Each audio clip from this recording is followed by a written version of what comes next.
Bueno, muy bien. In nomine Patris et Filii et Spiritui Sancti. Amen.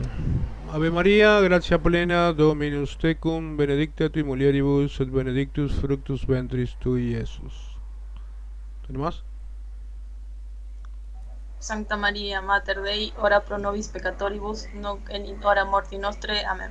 Ave Maria, gratia plena, Dominus tecum, benedicta tui mulieribus, et benedictus fructus ventris tui, Iesus. Sancta Maria, Mater Dei, ora pro nobis peccatoribus, nunc et in hora morti nostre. Amen.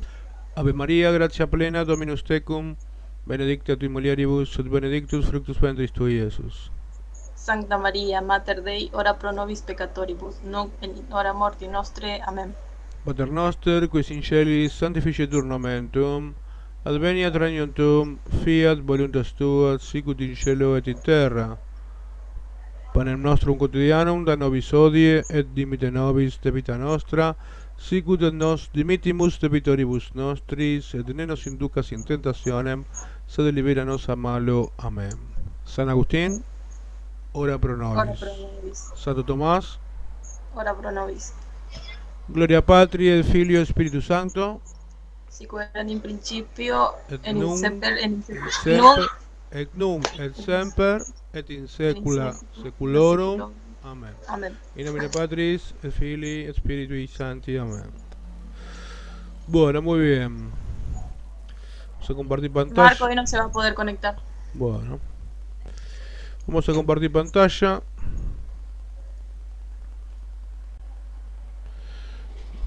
Bien. Bueno. Bien, entonces estuvimos viendo ayer la personalidad de Aristóteles. Vimos más que nada su obra, ¿no? Algunos rasgos generales de su obra, mejor dicho.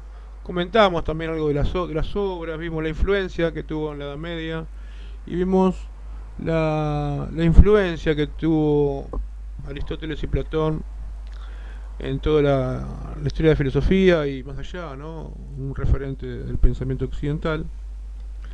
Y como nuestro autor, el doctor Carpio, nos plantea esta contraposición entre Aristóteles y Platón, y que es una oposición clásica, ¿no? Al plantear la historia de la filosofía. Y bueno, así la va a encarar. Y así también fue un poco, ¿no? El desarrollo de la filosofía de Aristóteles, un poco a la luz de las críticas, ¿no? Así que bueno, entonces ahora vamos a trabajar la crítica a la teoría de las ideas. Recordamos, ¿no? Que la teoría de las ideas es eh, la doctrina fundamental, el corazón del pensamiento platónico, ¿no? Es el corazón del pensamiento platónico. Recordamos, habíamos trabajado en clase, habíamos dicho nosotros que en ningún texto de Platón vamos a abrir un libro nosotros y vamos a encontrar un título, un subtítulo, un capítulo que diga teoría de las ideas. Eso no está, sin embargo está presente, atraviesa, es transversal, ¿no? Atraviesa toda la obra platónica y que en gran medida es de influencia socrática, ¿no? De hecho, en el texto que trabajamos nosotros había un apartado y que mucho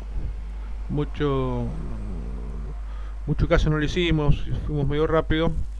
Era como una pequeña discusión académica a ver si realmente la teoría de las ideas era platónica o era socrática, ¿no? Bueno, la mayoría eh, de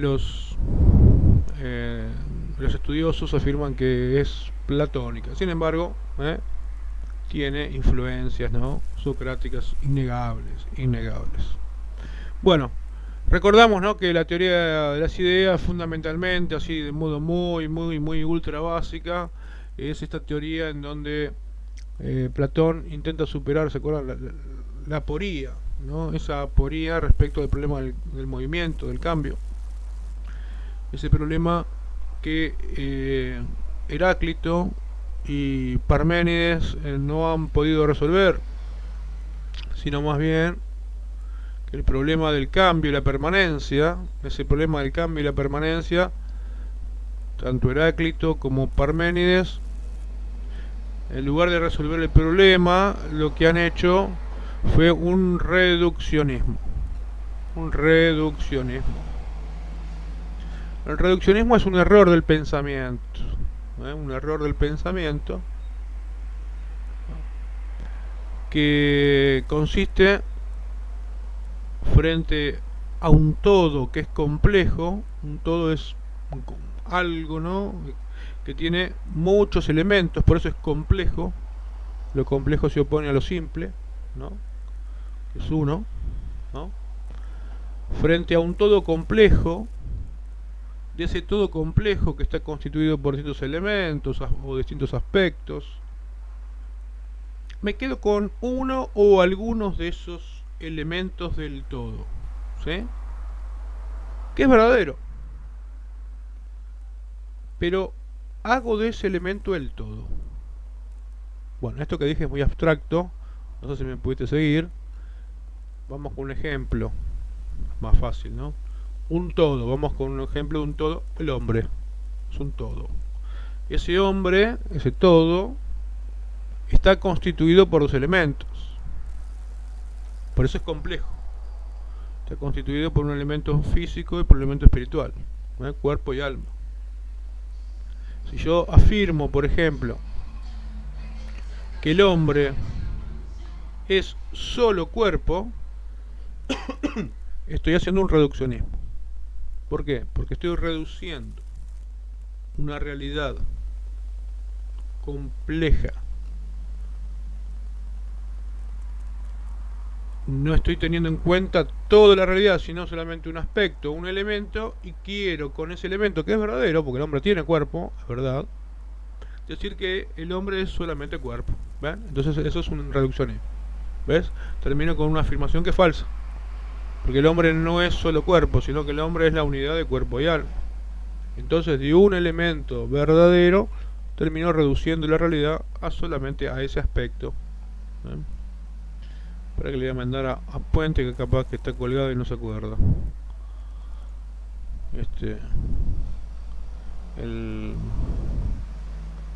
El link. A ver, ¿dónde lo pusimos?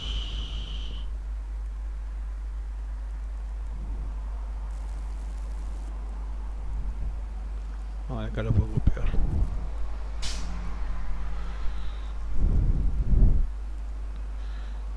Listo. Bueno, ahora sí. Entonces eso es el reduccionismo, ¿no? Entonces, ellos han hecho, tanto Heráclito como Parménides han hecho un reduccionismo del problema del cambio, del movimiento, del problema del cambio y la permanencia. ¿Por qué? Porque este problema está constituido por dos elementos, por algo que está en constante devenir, que era la propuesta de Heráclito, ¿no? Todo cambia, nada permanece. Entonces decía que la única realidad es el cambio. Y por otro lado tenemos el otro reduccionismo. ¿Qué tal, José? ¿Qué tal? ¿Qué tal? Y por otro lado tenemos el otro reduccionismo, que es el reduccionismo de Parménides. El reduccionismo de Parménides, que en lugar de afirmar, como afirmó Heráclito, que todo cambia, Parménides, ¿qué va a decir? Bueno, la única realidad es lo que no cambia. Lo que no cambia. Y esto que no cambia es el ser. ¿Te acuerdas, Norma? ¿Listo? Más o menos. Sí. Para Heráclito la única realidad es lo que cambia, constante cambio, el movimiento. Y eso, ¿qué es lo que está sujeto a cambio? Lo que está sujeto a cambio es la materia. son todas cosas materiales. Porque uno de los principios de la materia es el movimiento, el cambio, ¿no? Uno de los, o sea, intrínsecamente la materia implica movimientos. Y el otro aspecto, dijimos, es el que es la pasividad, ¿no? Es el reposo, es lo inmutable, lo que no cambia, que Parménides le llama el ser. Entonces, ni uno ni otro han podido resolver el problema del movimiento, del cambio, y por lo tanto han caído en la famosa aporía. La aporía es un problema aparentemente sin solución. Ni Heráclito ni Parménides han podido resolver cabalmente el problema del cambio a lo que estaban abocados. Será Platón el que vendrá a resolver este problema. Y Platón resuelve este problema con la teoría de las ideas. A ver, yo acá no preparé, disculpen la desprolijidad, a ver si busco acá un dibujito. Estoy compartiendo en pantalla, ¿no? No, ¿o no? No. No. Bueno, a ver, denme un segundo a ver si puedo encontrar un dibujito acá para que ustedes vean. A ver. Porque va a ser más fácil ver el dibujito que la explicación con el dibujito. Cierto que acá en la teoría de las ideas hay unos dibujos muy raros. Yo no sé por qué no los hacen bien.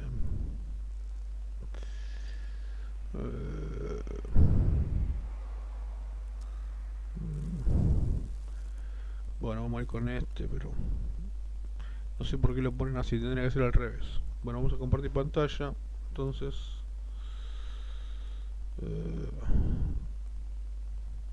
hola, ¿estoy acá? ¿Estoy o no?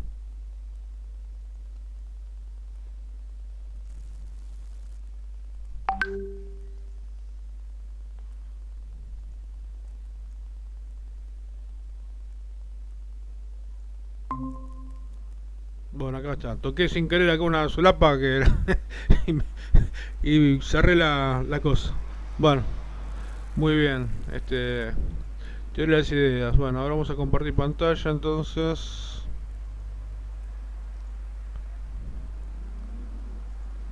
Ahí está. Bueno.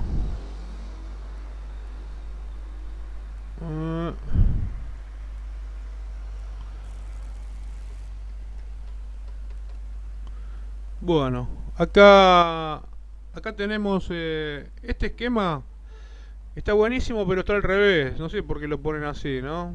Pero bueno, en realidad tendría que ser una raya horizontal, ¿no? Acá me así vertical. ¿eh? Y esta sería la parte de abajo y esta la de arriba. Fíjense qué interesante, ¿no? Este gráfico está muy bien. Lo único que le diría es que no sé por qué lo puso así. Después lo voy a reformar yo.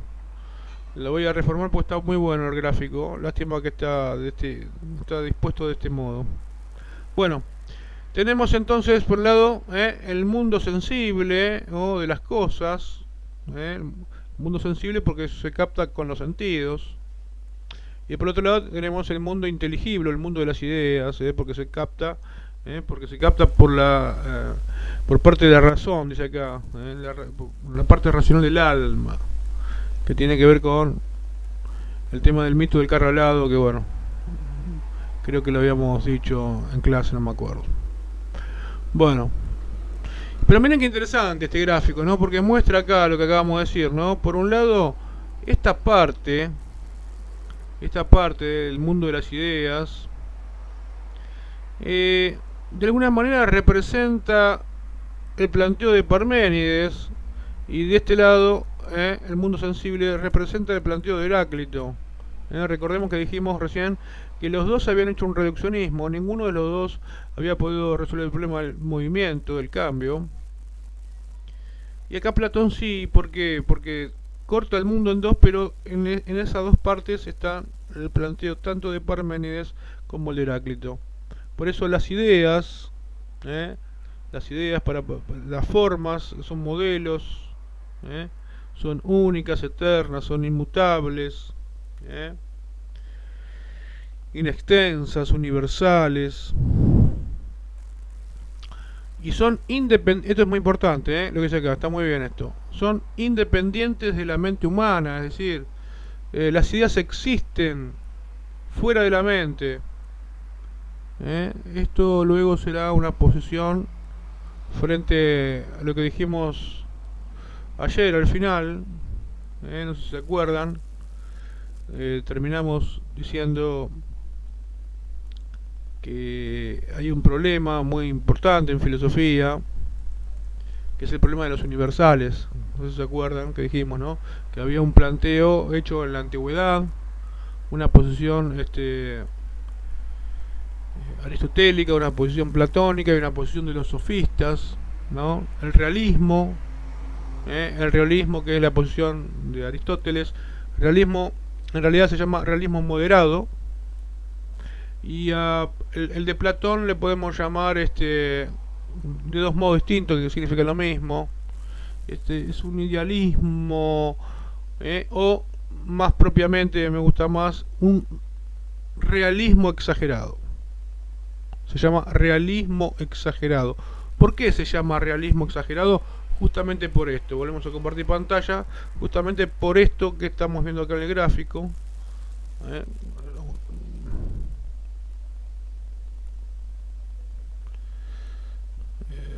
está? Acá.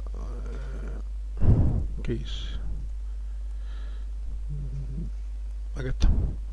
Justamente por esto, ¿no? Porque las ideas son independientes de la mente humana. ¿Ven? Las ideas, esta idea por ejemplo de caballo, para Platón, existe ¿en dónde? En el mundo de las ideas, en este mundo inteligible, pero tiene una existencia autónoma. Las ideas existen en tanto tal, no solamente las ideas en tanto que están en mi mente, sino que existe la idea como una cosa, como algo en sí mismo.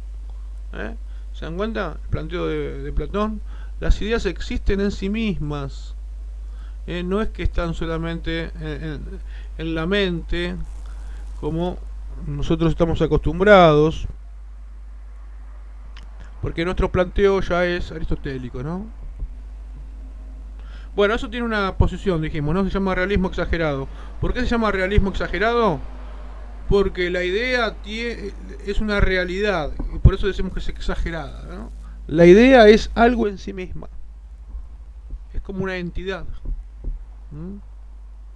Es algo en sí misma, existe en sí misma. Y después tenemos la posición de los sofistas, ¿no?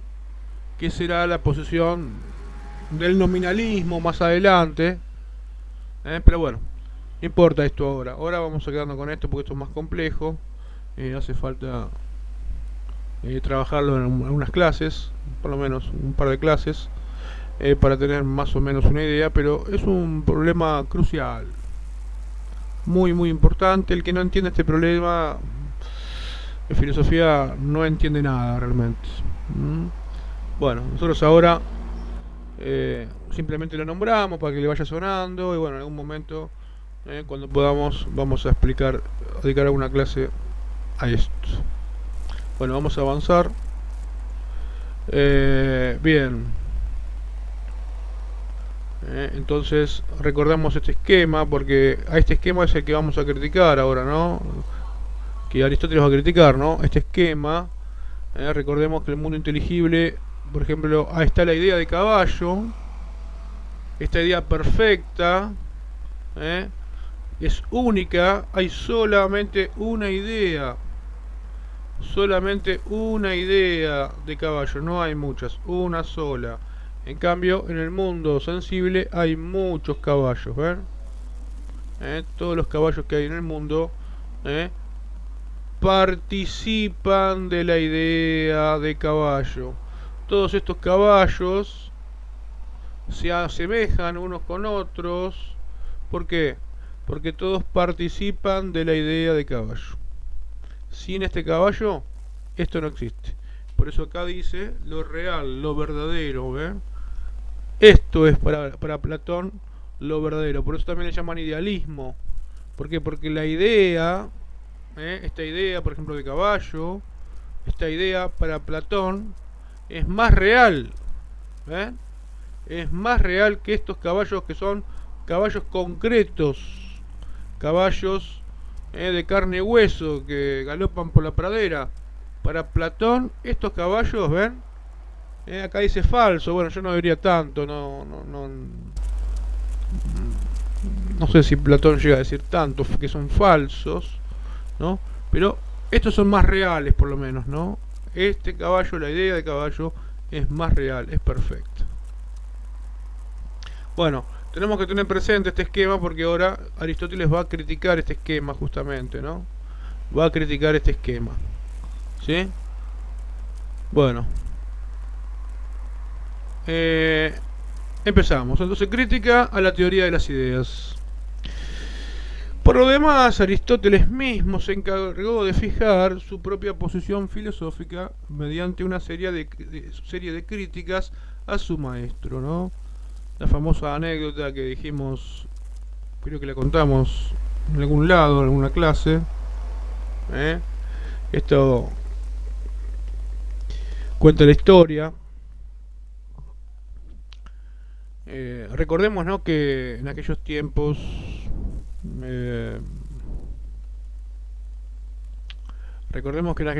las cosas no eran como son ahora, y el maestro tenía una relación con su discípulo muy estrecha, ¿no? Cuando los discípulos eran avanzados, ¿no? Entonces pasaban mucho tiempo juntos, ¿no? Pasaban mucho tiempo juntos, incluso es probable que muchos de ellos vivieran en la misma academia, ¿no? Aristóteles estuvo 20 años allí, por ejemplo. Bueno, entonces cuenta la historia que en una oportunidad Aristóteles se anima a criticar a Platón y algunos de sus compañeros le dicen a Aristóteles que es algo así, le dicen, ¿no? Que como que es un irrespetuoso, un insolente, ¿cómo va a criticar al maestro? Y Aristóteles le responde de modo magistral, ¿no? Algo que todos debemos llevar en nuestro corazón, es lo que nos debe guiar en esta búsqueda. Le dijo lo siguiente, ¿no? Yo soy amigo de Platón, pero más amigo soy de la verdad. Soy amigo de Platón, pero más amigo soy de la verdad. Por lo tanto, Aristóteles se permitía poder criticar al maestro, ¿no? Se permitía. Bueno, de alguna manera, esto para José, nosotros también de alguna manera nos podemos permitir criticar a algunos que por ahí pueden ser maestros, porque somos amigos del maestro, pero más amigos somos de la verdad, ¿no? Y bueno, ustedes podrían hacer lo mismo conmigo también, ¿no? Que yo sea su profesor no significa que ustedes no puedan criticar alguna de las cosas que yo diga. La única diferencia es que yo no innovo, es decir, yo no estoy inventando nada, sino que simplemente repito, apenas soy un profesor de filosofía, no soy un filósofo, en el sentido de originalidad, en el sentido de haber traído un planteo innovador, un planteo nuevo. En ese sentido uno no es un filósofo, es apenas, ¿no?, un humilde repetidor de algunas cosas que considera verdaderas, ¿no? Y todas estas cosas se pueden refutar y se pueden poner sobre la mesa un contraargumento, y bueno, si es factible darle curso a eso, hay que tomarlo, ¿no? Porque siempre uno tiene que ser amigo de la verdad, y en este caso se lo podemos decir, somos amigos de Santo Tomás, pero más amigos somos de la verdad. Somos amigos de Aristóteles, pero más amigos somos de la verdad. Y por eso podemos decir que de alguna manera Santo Tomás hace lo mismo con Aristóteles, ¿no? Es amigo de Aristóteles, pero más amigo soy de la verdad. Y por eso le hará ciertas reformas, ciertas cuestiones. Aún así, como dijimos ayer, Santo Tomás, ¿cómo le llamó Aristóteles? ¿Se acuerdan? ¿Cómo le llamaba? El ¿El apodo. filósofo? El filósofo. ¿Ah? El filósofo. En singular. El filósofo. Aún así siendo el filósofo, ¿eh? Santo Tomás ¿eh? realiza algunas críticas y algunas modificaciones de Aristóteles, ¿no? Bueno, muy bien. Volvemos a la pantalla.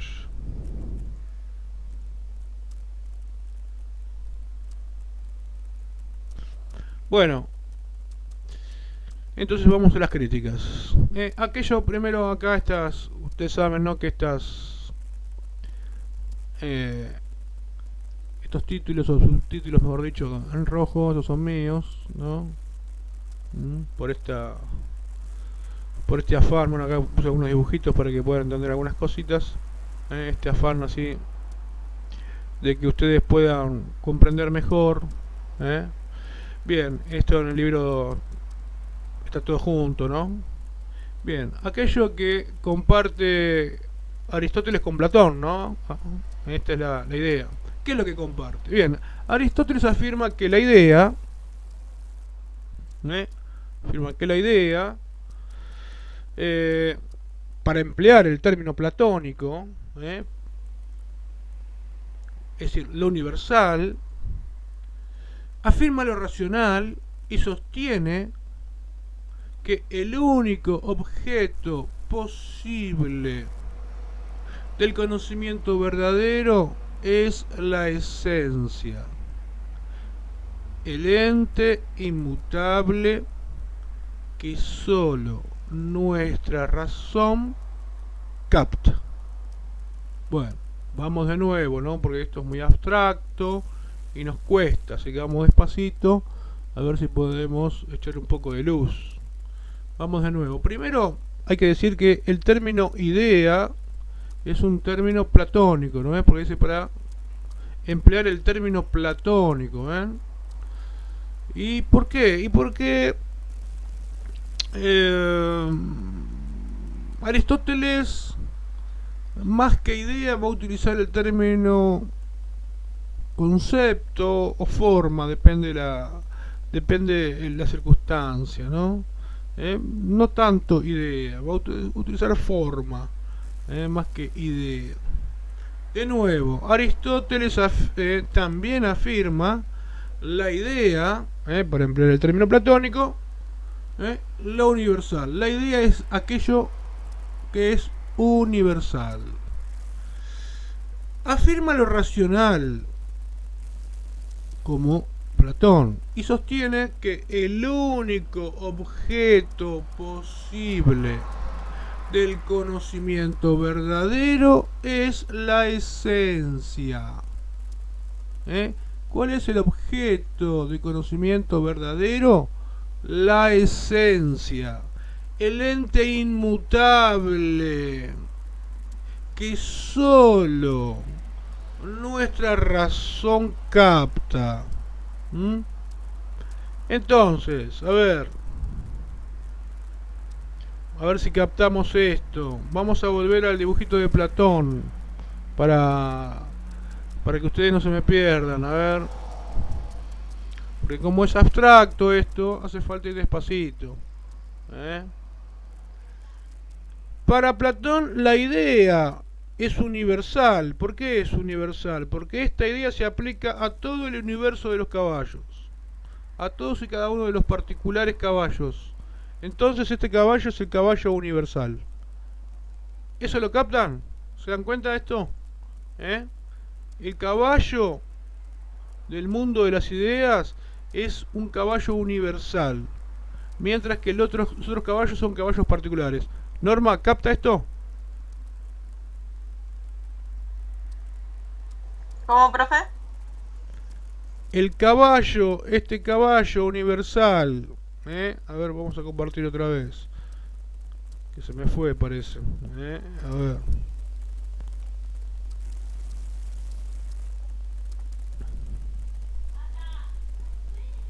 Bien, este caballo, ¿capta, Norma? Este caballo es idea de caballo, que para Platón es lo real, o verdadero, ¿sí?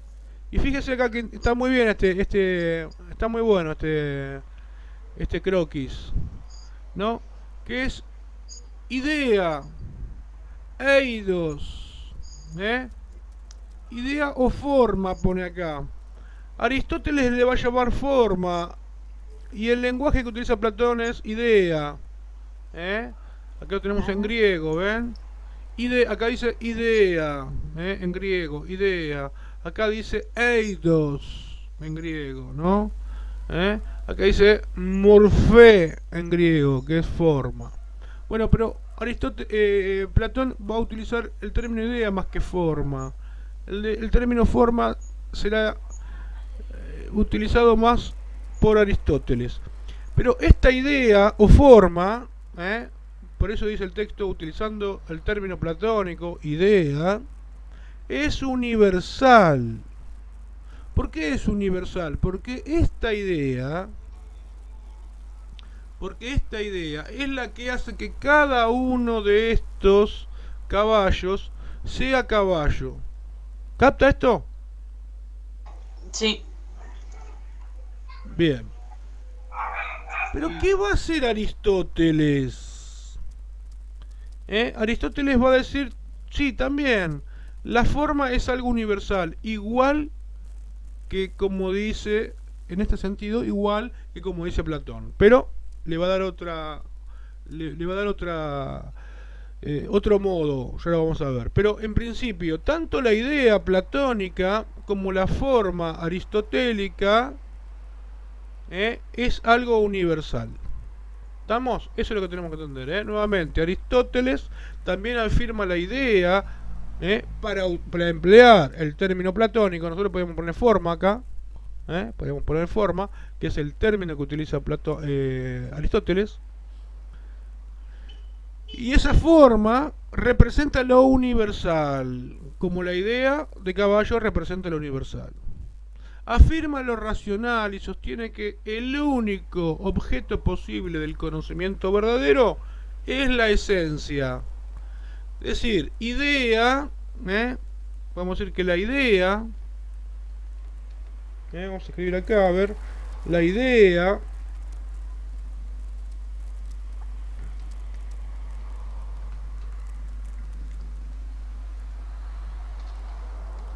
la esencia, la forma,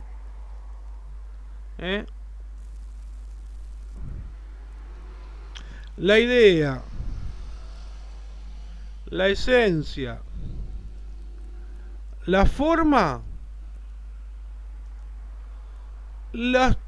estos elementos metafísicos, los tres representan más o menos lo mismo.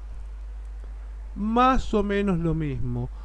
Los tres conceptos estos son universales. La idea es universal, la esencia es universal, la forma es universal. ¿Sí? Aristóteles utiliza más estos dos términos. Y este término, idea, es utilizado más por Platón. ¿Por qué decimos que la esencia de algo es universal? Porque todos los que participan de esta esencia, por ejemplo, todos y cada uno de los hombres individuales, participan de esta esencia que es la misma. Todos tienen la misma esencia. ¿Captan esto? Sí. La forma es lo mismo. Podemos decir que es lo mismo. Hay una diferencia técnica, pero en este momento vamos a ponerlo como si fuera lo mismo. No es lo mismo, pero es casi lo mismo.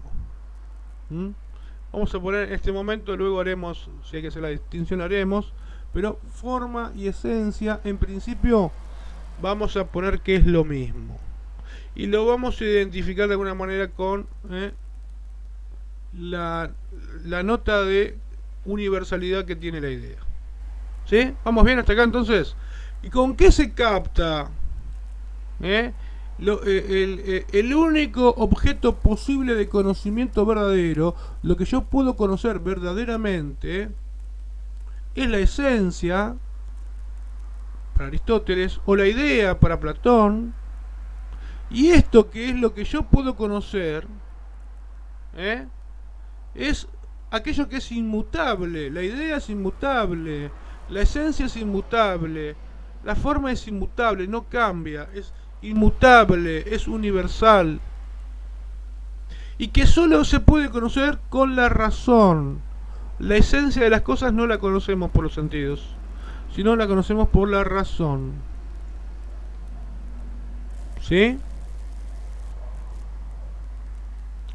Nosotros podemos conocer solamente lo que es inteligible, y lo que es inteligible no es material. La materia no la podemos conocer.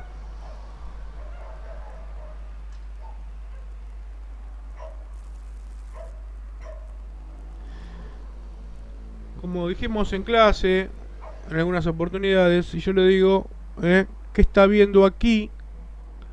¿Qué me dice? A ver, acá se ve medio, pero ¿qué es esto que tengo en la mano? Una botella de agua. Una botella, perfecto. ¿Con qué? ¿Cómo se da cuenta que esto es una botella? ¿Con qué capta que esto es una botella? Lo capto por el intelecto, ¿sería? Muy bien, por el intelecto. Alguien podría decir, y profesor, porque la estoy viendo, la capto con los ojos, pero no. O sea, de modo vulgar uno podría entender, y tiene razón. Veo una botella, lo capto con los ojos, pero de modo estricto, la vista capta los colores. El objeto de la vista son los colores, y solamente puede captar los colores si hay luz. Pero usted dice botella, y la botella no es un color. Por lo tanto, cuando usted dice que ve una botella, en realidad lo que está diciendo es que estoy conociendo que eso es botella. Y eso lo capta con la idea de botella, o con el concepto de botella, o porque capta la forma de botella, como dice Aristóteles. Esta botella tiene una forma, tiene un elemento metafísico que hace que este elemento sea botella y no sea otra cosa. Acércate al micrófono, José, que no te escucho. El concepto de botella sería la esencia. Bueno, la esencia es en la botella. La esencia es en la botella. El concepto que es en mi cabeza es el fruto de un movimiento que se llama abstracción, que capto la esencia, y esa esencia ahora está en mí, pero cuando está en mí esa esencia, ya no le llamamos esencia, sino que le llamamos concepto. ¿Se das cuenta? Entonces sería lo mismo en un estado diferente. La esencia es en la cosa. La esencia está en la cosa. El concepto está en la mente. Sí, sí. ¿Se entiende? Sí, y forma. Forma vendría a ser la forma física de la botella. No. No. Porque no existe la forma física botella. Fíjate. Tenés formas geométricas, triángulos, cuadrados, o rectángulos, cuerpos geométricos también. Pero no tenés alguna figura geométrica o algún cuerpo geométrico que se llame botella. Ni tenés ningún cuerpo geométrico que se llame hombre. Sin embargo, ustedes dicen, este tiene forma de hombre, esto tiene forma de botella, eso tiene forma de perro, tiene forma de caballo. Pero no existe la forma geométrica de caballo. Por lo tanto, cuando hablamos de forma, no estamos hablando de una cuestión física, sino que estamos hablando de un elemento metafísico. De un elemento metafísico. La forma no es otra cosa que la misma esencia, en tanto que el hombre la puede conocer. Nada más que eso. Por eso yo decía que era casi lo mismo. De nuevo, la esencia es ese elemento metafísico que es verdadero, que es real, que hace que este ente sea esto, en este caso botella, y no otra cosa. ¿Ven? ¿Y la forma qué es? La forma es lo que yo capto. Lo que yo capto. ¿Sí? Bueno, tiene toda una complejidad, pero esto, para este nivel está bien. Y el concepto, José, es el fruto de la abstracción de la mente. Abstracción viene del latín abstraere. Abstraere, que significa sacar algo de algo. ¿Y qué es lo que nosotros sacamos? Sacamos de algún modo la esencia, la forma, y la traemos a nosotros. Y esa forma en nosotros, ¿qué es? La idea o el concepto. ¿Y por qué es universal? Y es universal porque esa idea, ese concepto, lo puedo aplicar luego a todos los individuos que participan de esa especie. También podríamos llamarla especie. ¿Ven? La idea, la forma, la esencia tienen ciertos detalles técnicos, pero es lo mismo. Cuando decimos, no sé, cuando yo digo la especie perro incluye a todos los perros, a todas las razas, sin importar si el perro es macho o el perro es hembra. Todos tienen, yo por ahí, qué sé yo, no sé, conozco perros, pero es probable que alguna raza de perros nunca la haya visto.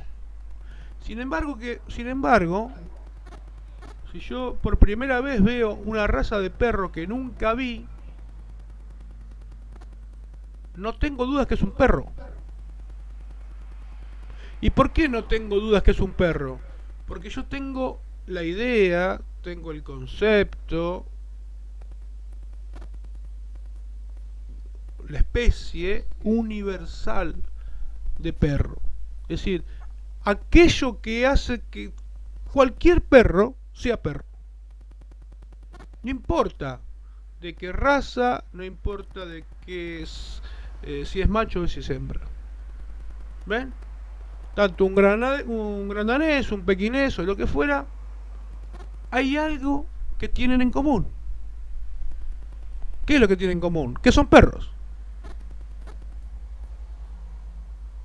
Y ese, vamos a llamar así, a ver, para que se den cuenta, esa perreidad, ¿no? Esa perreidad es lo que hace que sea perro, y eso es universal.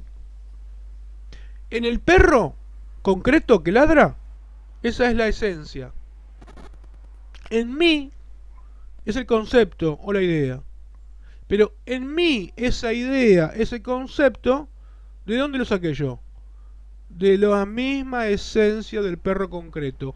Y yo en ese conocimiento me quedo con lo universal y dejo lo particular. Así conoce el hombre. ¿Me siguieron? No es fácil, ¿no? Estamos hablando de cosas abstractas. Entonces, ¿qué es el conocimiento? Es la abstracción, sacar de lo particular lo universal. ¿Ven? En todos los hombres hay algo universal, ¿qué? Que somos hombres. Y eso es lo que capta la mente. Es todo un proceso, ¿no? Complejo, que bueno, yo lo estoy resumiendo así, ¿no? Pero es todo pero solo tenemos que saber que tanto Aristóteles como Platón afirman, asienten que lo que conocemos los hombres es lo universal, no lo particular. Lo particular no. Bueno, avanzamos. Es complejo, no se pongan tristes si quedan ahí medio este, confundidos. Es así, no hay mucha vuelta, todo esto tiene una profundidad y uno con el tiempo va a ir captando cada vez más, pero bueno, claro, cuesta un poco porque es abstracto. Bueno, esto es, dijimos, lo que comparten, ¿no? Comparten, entonces, que hay un elemento universal que Platón le llama idea, que Aristóteles le llama esencia o forma. Bien, ¿qué es lo que no comparten ahora, no? Ahora vamos a ver qué es lo que no comparten y acá vamos a ver las críticas de Aristóteles, ¿no? Y acá el doctor Carpio pone aquello que comparten para decir luego, bueno, es cierto que esta contraposición que siempre se pone entre Aristóteles y Platón, pero sepan que hay mucho en común. Bueno, aquello que no comparte con Platón, ¿no? Aquello que Aristóteles no comparte con Platón. Pero lo que no comparte con Platón es la supuesta necesidad de establecer, ¿qué significa esto? De establecer dos mundos separados. ¿Ve?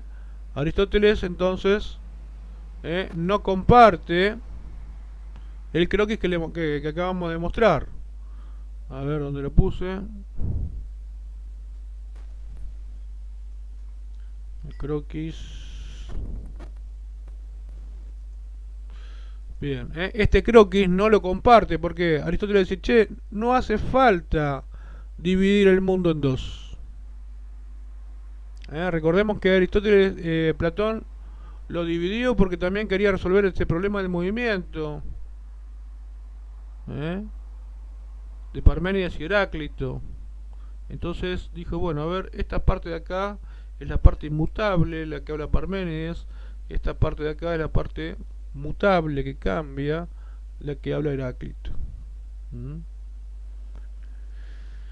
Bien, y Aristóteles dice, no comparte la supuesta necesidad, ¿no? Aquí hay una necesidad, o sea, no es necesario para Aristóteles establecer dos mundos separados, segregar las ideas o esencias, formas, las va a llamar Aristóteles, ¿no? Las ideas o esencias las va a llamar formas. Ven como acá el doctor Carpio tampoco hace una distinción fina, pero no, forma, esencia, idea, en principio vamos a poner el mismo rango, ¿no? Bien, no es necesario, ¿no? Segregar las ideas de las cosas sensibles, convertirlas en realidades independientes. ¿A quién? A las ideas, que tengan existencia por sí mismos, como dijimos, ¿no? Que tengan esta idea de caballo existe en sí misma. No es necesario, dice Aristóteles.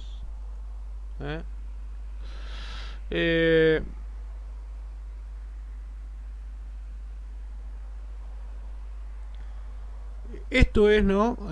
Esto es lo que no admite del platonismo Aristóteles, ¿no? Que se divida al mundo en dos. De allí sus críticas, como no comparte que el mundo sea necesario dividirlo en dos para poder hacer compatible el planteo de Heráclito y Parménides, de allí sus críticas, que por lo que aquí interesa pueden resumirse en 4 puntos. 4 puntos, y con eso hoy vamos a terminar. Bueno, primer punto. La filosofía platónica representa una innecesaria duplicación de las cosas. Lo que acabamos de decir, no es necesario que se dupliquen las cosas, dirá Aristóteles. El planteo de Platón, no es necesario hacer lo que hizo Platón. Platón afirma que hay dos mundos, el sensible y el inteligible, lo que acabamos de decir. Pero de esta manera, en lugar de resolver el problema metafísico, ¿Cuál es el problema metafísico? Determinar el fundamento de todos los entes, es decir, cuál es, qué es verdaderamente un ente, qué es lo que hace que un ente sea ente. Lo que hace es complicarlo, ¿ven? En lugar de... ¿Por qué complicarlo? Recuerden que lo complicado es aquello que tiene muchos elementos, ¿no? Acá tenemos muchos elementos, el mundo sensible y el mundo inteligible. Puesto que, en vez de explicar un mundo, ¿ven? Eso sería simple, un mundo. Si hay que explicar uno solo, sería simple. Pero habrá que explicar dos. ¿Ve? Complicado. ¿Ve? Por eso dice que está complicando las cosas. Pero lo está complicando de modo innecesario. O sea, no es necesario esta complicación. Con el resultado entonces de que el número de cosas por explicar se habrá multiplicado, a juicio de Aristóteles, innecesariamente.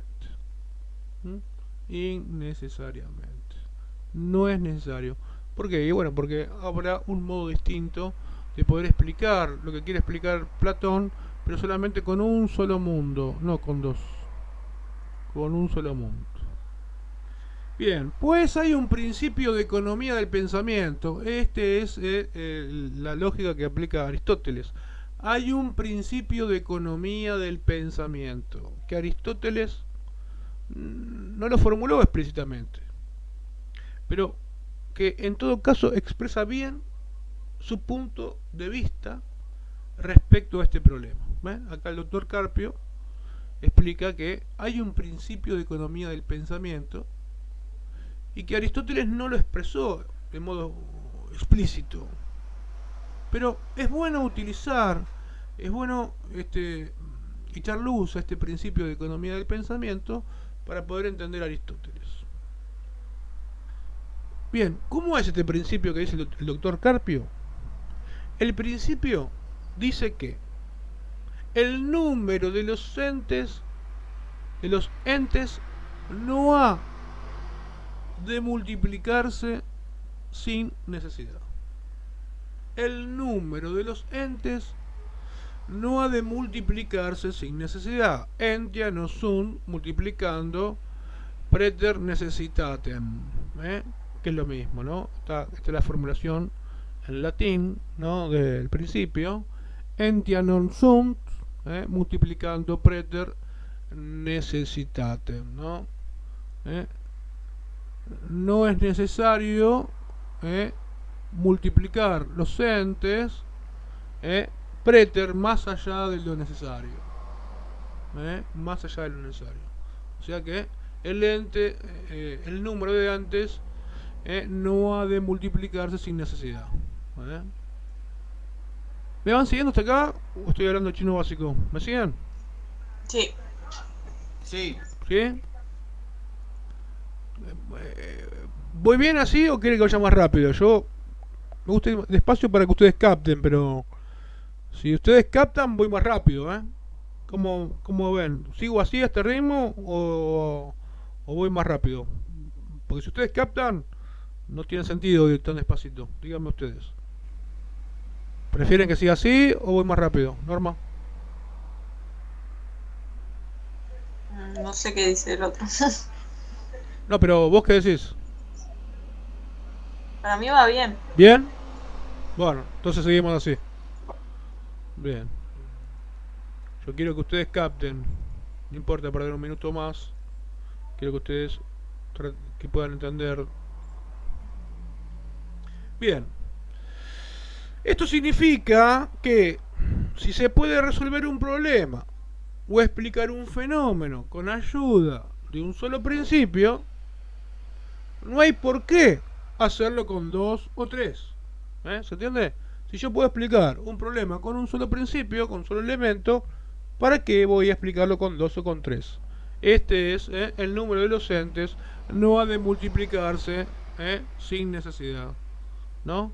Entonces, el planteo sería, ¿para qué voy a tener que yo tener dos mundos si yo lo puedo explicar en uno solo? Habría que borrar esta línea aquí, ¿sí?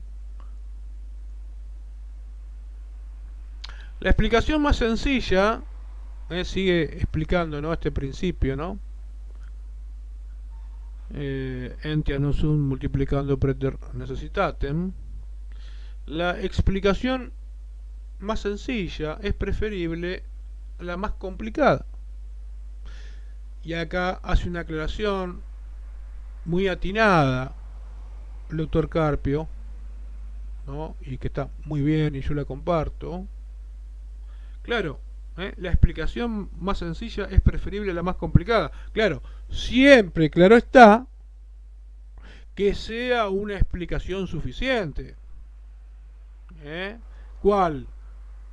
Aquella explicación que vamos a hacer más sencilla en lugar de que sea más compleja. ¿Ven? Porque recordemos que Aristóteles dice que es innecesaria, pero podría darse el caso de que sea necesario abordar esta complejidad, ¿no? Porque si no estaríamos cayendo en lo que hablamos recién, en un reduccionismo, ¿no? Cuando algo es complejo, ¿no? Cuando algo es complejo y es necesario, ¿no? Es necesario esos elementos. Bueno, si yo los recorto como estamos haciendo acá, si le aplico este principio de no multiplicar los entes siendo necesario, no sin necesidad o innecesario, entonces caería en un reduccionismo. ¿Me siguen acá? Estamos hablando en cuestiones, estamos en un nivel de abstracción importante y por ahí cuesta seguir, ¿no? Entonces, si yo a una explicación compleja la reduzco a un elemento, pero es necesario los dos, estoy cayendo en un reduccionismo. ¿Me siguen? Pero acá lo que está proponiendo Aristóteles es al revés. Ustedes quieren explicar algo que es de modo complejo, cuando en realidad no es necesario esta complejidad, sino que se puede explicar con uno sin caer en un reduccionismo. No es que es un reduccionismo, es una explicación excesiva, que sobra, que no es necesaria plantear con esa complejidad. ¿Entienden? Hay como, fíjense, ¿no? Aristóteles plantea el punto medio, el punto virtuoso. No al exceso y no al defecto. El defecto, ¿qué sería? Reduccionismo. El exceso es este planteo de Platón de querer explicar algo de modo complejo cuando en realidad se puede explicar de modo simple. ¿Estamos? ¿Se capta? Bien. Volvemos al texto. Esto significa que si se puede resolver un problema o explicar un fenómeno con ayuda de un solo principio, no hay por qué hacerlo con dos o tres. La explicación más sencilla es preferible a la más complicada. Claro, siempre claro está que sea una explicación suficiente. Y en la medida en que Platón postula dos mundos, no haría sino complicar el problema, ¿no? Bueno, Platón entonces está complicando innecesariamente el problema. Bien, la segunda crítica que hace Platón, la segunda crítica se refiere a la manera como Platón intenta explicar la relación entre los dos mundos. Porque una cosa es dividir el mundo, una cosa es hacer la división y otra cosa es explicar la relación, cómo esto se relaciona con esto. Entonces la primera crítica es que no hace falta duplicar los mundos, ¿sí? Nosotros con un solo mundo podemos explicar todo. La segunda crítica es esta: la relación que hay entre este elemento, la idea y las cosas. Cómo se relacionan estos mundos. ¿Estamos? ¿Me siguen? Ese es el planteo. Cuando Platón se enfrenta con este problema, dice que las cosas sensibles, por ejemplo, este caballo individual que vemos participan o son copias de una idea que es como su modelo, que sería la idea de caballo. Entonces, ¿qué dice Platón? Estos caballos individuales, particulares, concretos, participan de la idea de caballo perfecto, que es una idea eterna, nunca empezó a ser, siempre fue, es y será, es inmutable, no cambia. Mientras que estos caballos son mutables, cambian, corruptibles, se corrompen, mutables, cambian, y múltiples, son muchos. ¿Qué dice Platón? Estos participan, estos caballos son sombras, dirán, por ejemplo, aludiendo a la alegoría de la caverna de Platón, ¿no? Las sombras, ¿no? Y esta es la verdadera realidad, estos son sombras, por ejemplo, ¿no?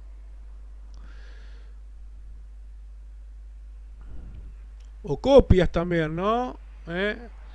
Son copias. Este es el original y estos son copias. ¿Me captan esto? ¿Es muy difícil lo que estamos diciendo o lo pueden captar, chicos?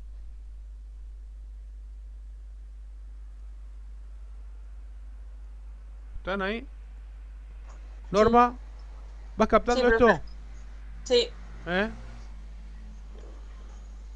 No ¿Cuál es el original? ¿La idea o los caballos sensibles? Las ideas. ¿Para quién? ¿Para Platón o para Aristóteles? Para Platón. Muy bien, bien Norma. Para Platón, el original es la idea. Los caballos que corren por la pradera son copias.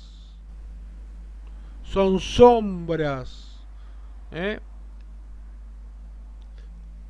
Por ejemplo, vos te parás y tu figura, tu cuerpo emite una sombra, proyecta una sombra.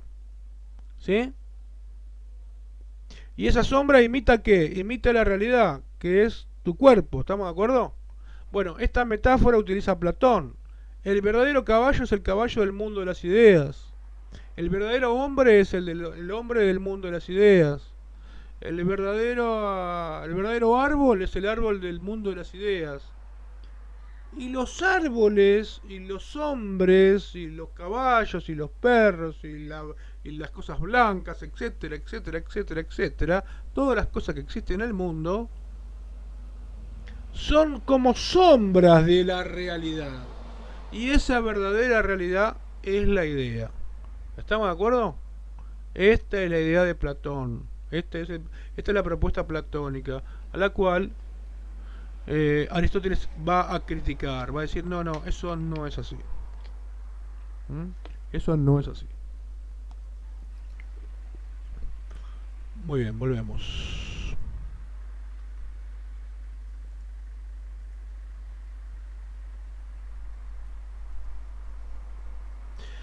Pero según Aristóteles, expresiones como participación, como copia, como modelo, participación,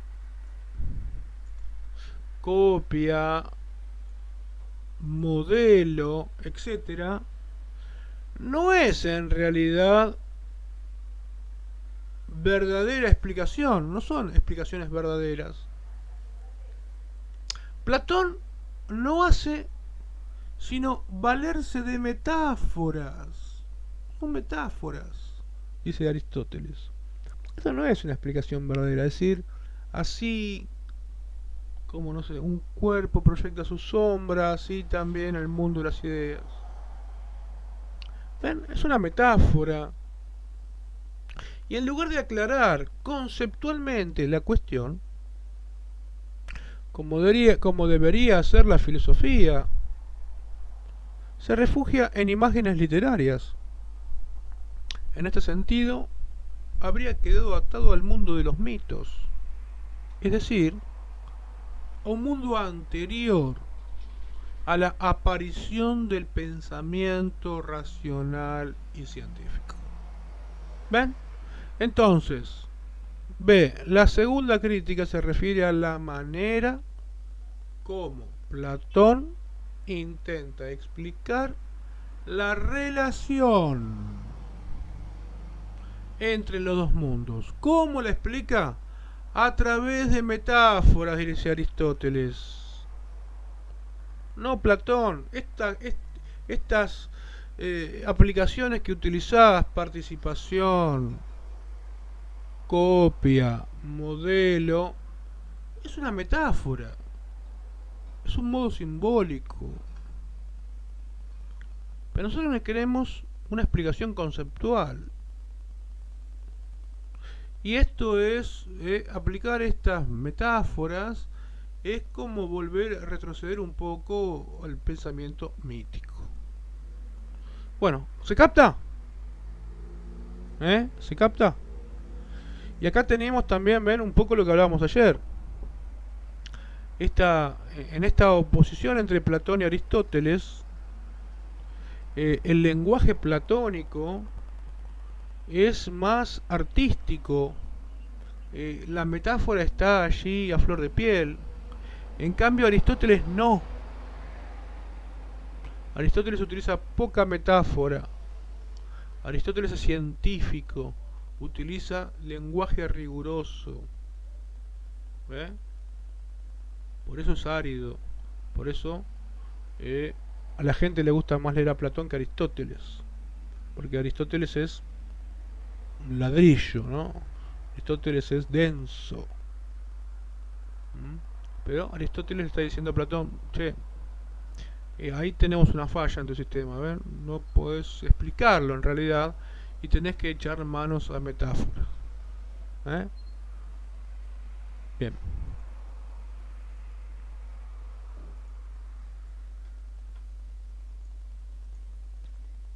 C. Y ya vamos terminando, si se van a descansar. C. En tercer lugar, Aristóteles afirma que no se ve cómo ni por qué, dadas las ideas, que son estáticas, que son inmutables, tenga que haber cosas sensibles que son esencialmente cambiantes. De nuevo, en tercer lugar, Aristóteles observa que no se ve cómo es posible, ni por qué, ni cuál es su razón, cuál es su causa, dado que las ideas son estáticas, inmóviles, inmutables, tenga que haber cosas sensibles que son esencialmente cambiables. Volvemos nuevamente al croquis de las ideas. Bueno, si las ideas son inmóviles, ¿por qué hay caballos que cambian? ¿Cómo es posible? Si esto no se mueve, ¿cómo es posible que esto sea responsable de esto? ¿Se entiende? Tendría que haber una acción. Si esta es causa de esto, pero esto no se mueve, es inmutable, ¿cómo la genera? Porque para generarla hace falta un acto, hace falta acción. ¿Me siguen? Pero si es inmutable, ¿cómo la generó? Para generarlo hace falta actividad, hace falta acción. ¿Ven? Otra de las críticas que hace Aristóteles. Todo esto luego será parte de toda la doctrina de Aristóteles, ¿no? Todas estas críticas que le hace, Aristóteles va a explicarlas luego, ¿no? En las próximas clases veremos la explicación de Aristóteles. Bueno, volvemos al texto.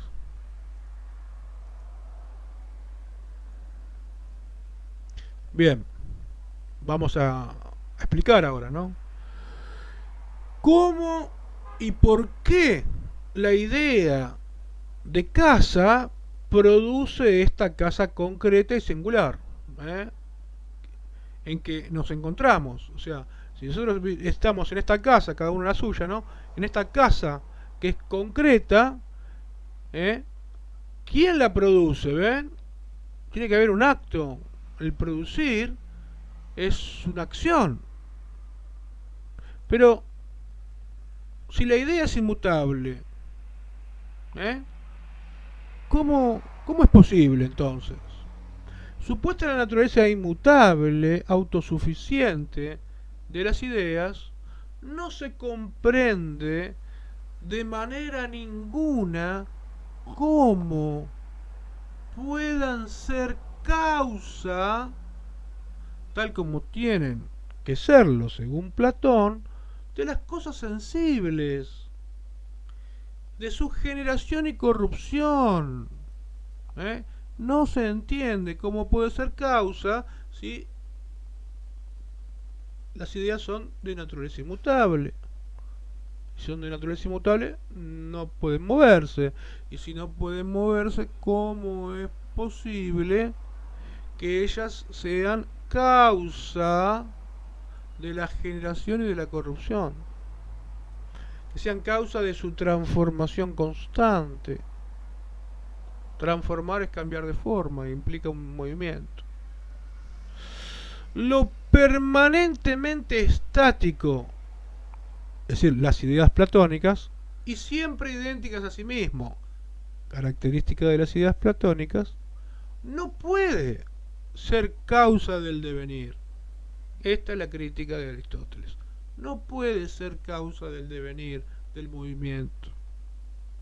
La idea de casa, que es una inmóvil, eterna, por sí sola, nunca hará surgir la casa real.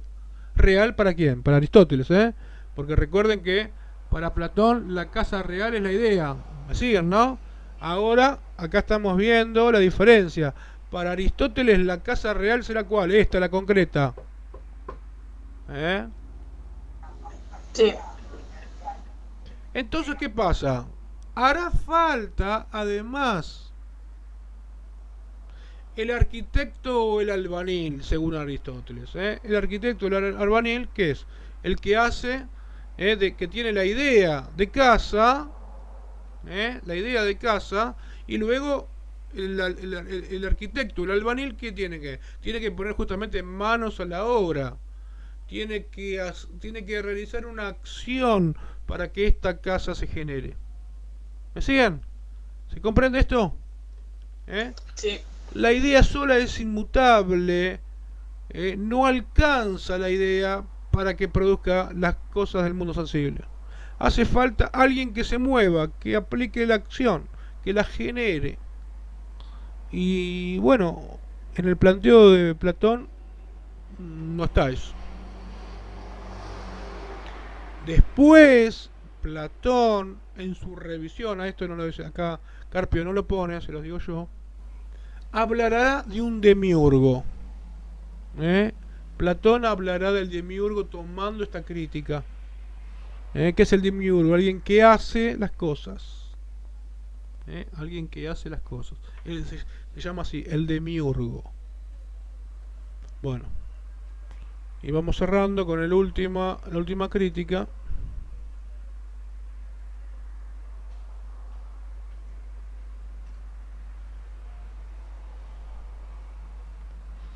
Bueno, este es un poquito complicado, espero que con los dibujitos que les hice seamos capaces de captarlo. Bueno, la cuarta crítica se conoce bajo el nombre de argumento del tercer hombre, ¿no? Famoso argumento del tercer hombre, que planteado de modo abstracto es un poco difícil, pero bueno, confío que con el dibujito que yo les hice, que no está en el libro, espero que puedan captar la idea. Bien, vamos a la próxima crítica, argumento del tercer hombre, ¿no? De acuerdo con Platón, la semejanza entre dos cosas se explica porque ambas participan de la misma idea. Vamos nuevamente al croquis. Así ustedes se dan cuenta mejor.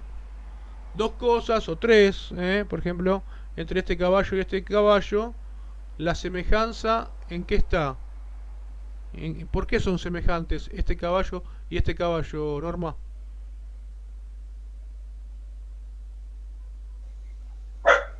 Porque comparten lo universal, sería. Bien, porque lo que los asemeja, ¿qué es? Es la idea de caballo, ¿estamos? ¿Ven? Estos son semejantes, ¿por qué? Porque los asemeja la idea de caballo, ¿estamos? Bien. Por ejemplo, Juan y Pedro son semejantes porque ambos participan de la idea de hombre.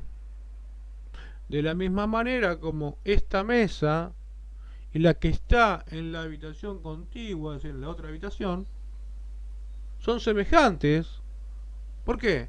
Porque participan de la idea de mesa que ambas tienen en común. Vamos al ejemplo. Acá dice el dibujito, como esto es muy abstracto. Vamos al ejemplo. Entonces, por ejemplo, Juan y Pedro son semejantes. Y yo acá les hice a nuestro amigo Juan y Pedro. ¿Ven? ¿Por qué Juan y Pedro son semejantes? Porque participan de la idea de hombre.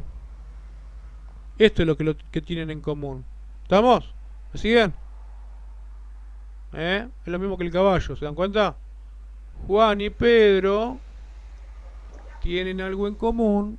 ¿Qué es lo que tienen en común Juan y Pedro? Que los asemeja, los hace semejantes, la idea de hombre. Esta mesa y la mesa que está contigua en la otra habitación, tienen algo en común. ¿Qué es lo que tienen en común? La idea de mesa. ¿Me siguen? La idea de mesa. ¿Ve? Esta parte de acá sería el mundo de las ideas, ¿no? Si yo le pusiera la línea, ¿no? Yo le pusiera acá la línea.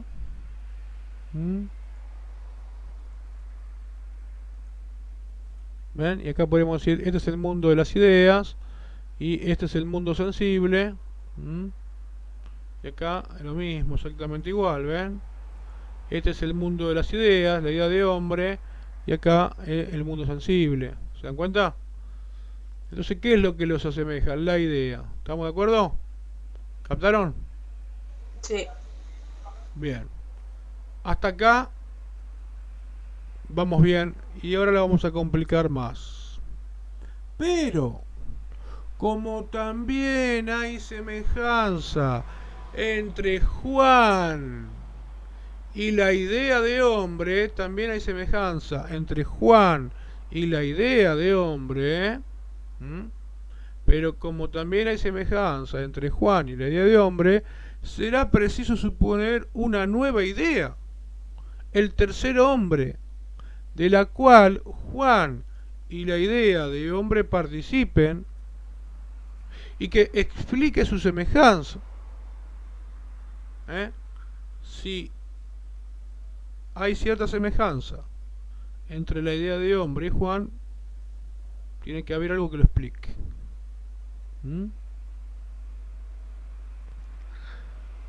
De la cual Juan y la idea de hombre participen y que explique su semejanza, y entre esta nueva idea y la anterior y Juan habrá también semejanza, lo cual claramente nos embarca en una serie infinita, regressus in infinitum, con la que nada se explica, puesto que con tal procedimiento no se hace más que postergar la explicación, de tal modo que el problema queda siempre abierto.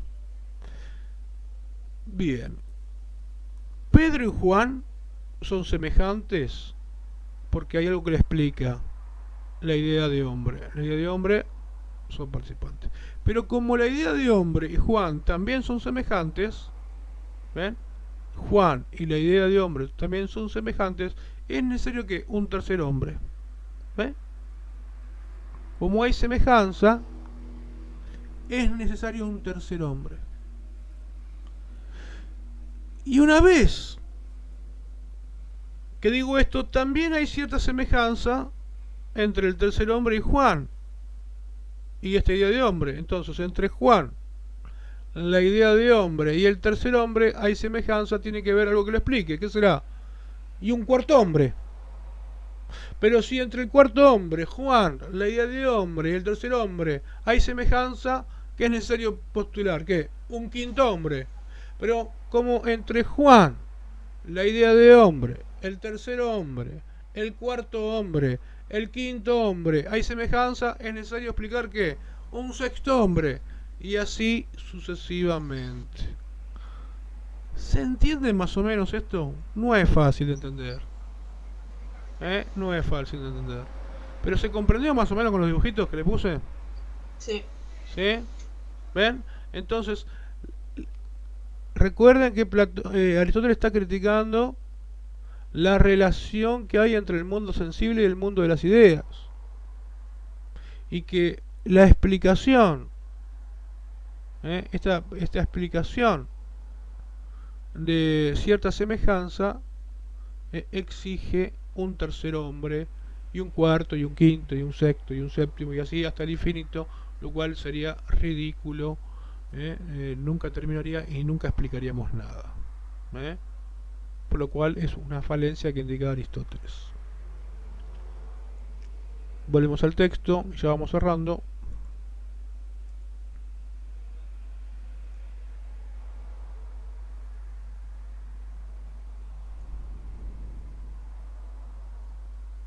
Bien. Conviene hacer dos observaciones respecto a estas críticas, y en general respecto a las relaciones de Aristóteles con su maestro, o sea, Platón. Bien, primera de las observaciones que va a hacer el doctor Carpio.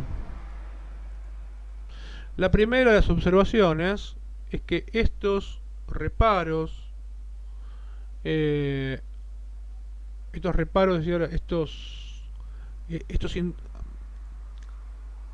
que reparar un poco esta teoría de las ideas, ¿no? Estos reparos en substancia aparecen ya en el propio Platón, es decir, en un libro que se llama, por ejemplo, El Parménides, ¿no? Indicando a nuestro autor, ¿no? Que acabamos de nombrar, Parménides, ¿no? Son pues dificultades que el propio Platón encontró en su doctrina. ¿Ven? El propio Platón fue el que encontró esas dificultades. Acá se las indica Aristóteles, pero el propio Platón es el que cuestiona a sí mismo su sistema. Mirá qué interesante, ¿no? Él mismo dice, che, acá, ¿qué pasa si ponemos esta objeción, ¿no? El mismo Platón. ¿Qué autor, ¿no?, de hoy sería capaz de hacer esto, ¿no? Que son todos bastante soberbios, ¿no?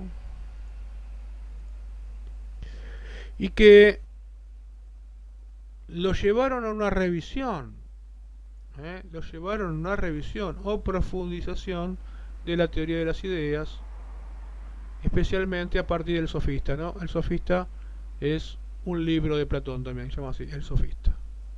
Lo pueden ir a buscar.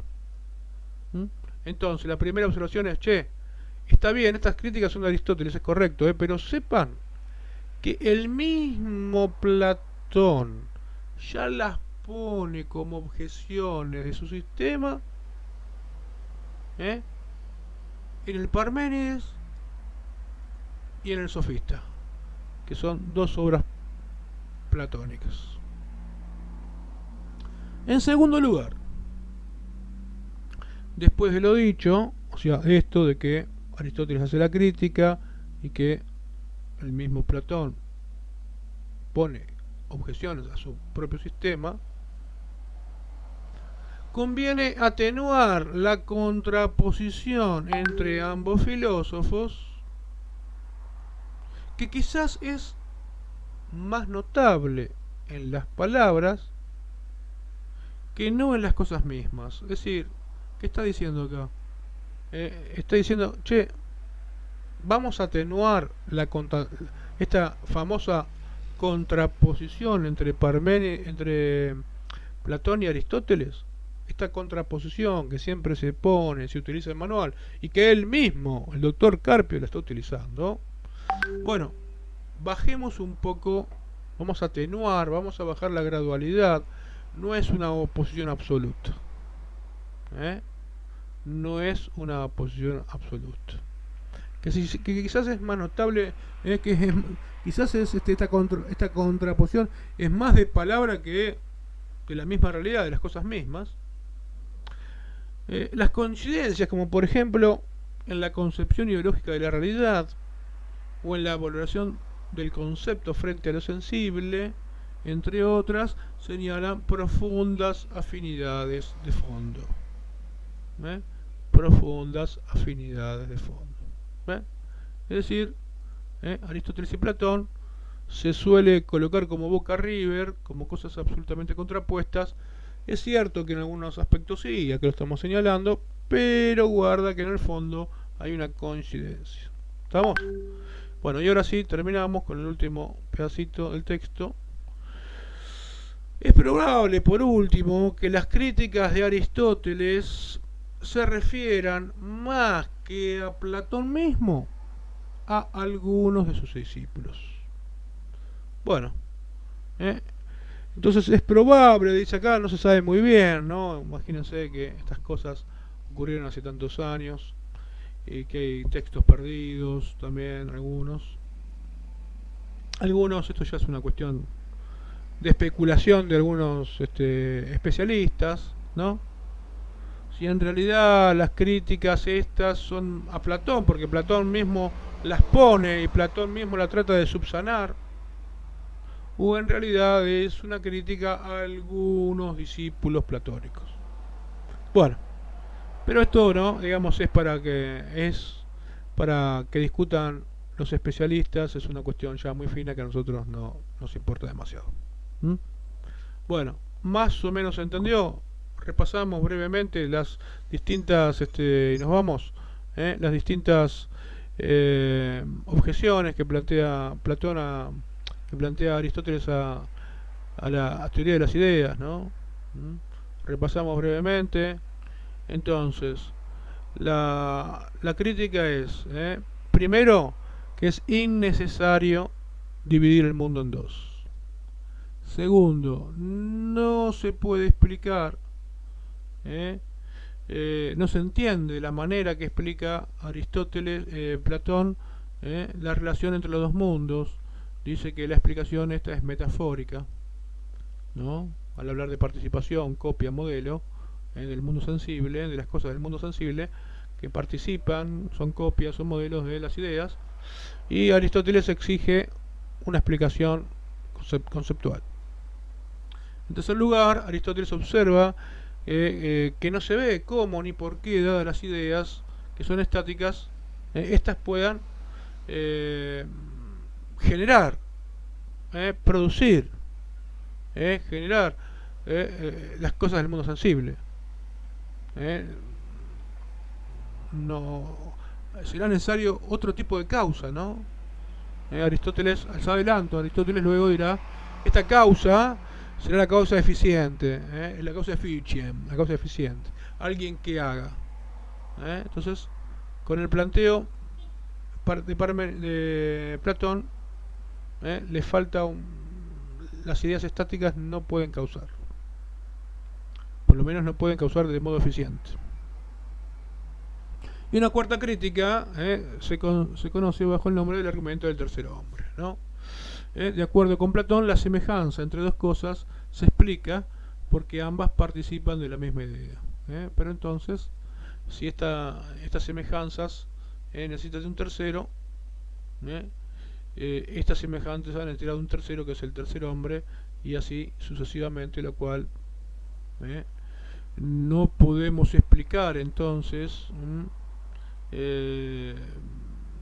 esta relación de semejanzas entre las cosas del mundo sensible y las cosas del mundo,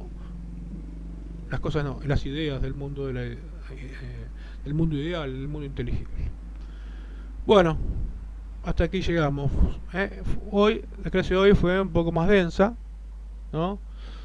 Abstracta, ¿no? Y bueno, acá entramos propiamente en argumentos de orden filosófico, donde cuesta un poco más, ¿sí? Sepan que esto no los tiene que desanimar si se autopercibieron un poquito flojos, ¿eh? Porque es así. Esto va madurando con el tiempo y siempre uno cada vez que vuelve a los autores, vuelve a leerlos, a releerlos, o va descubriendo algunas cosas, ¿no? Siempre le va cayendo alguna ficha.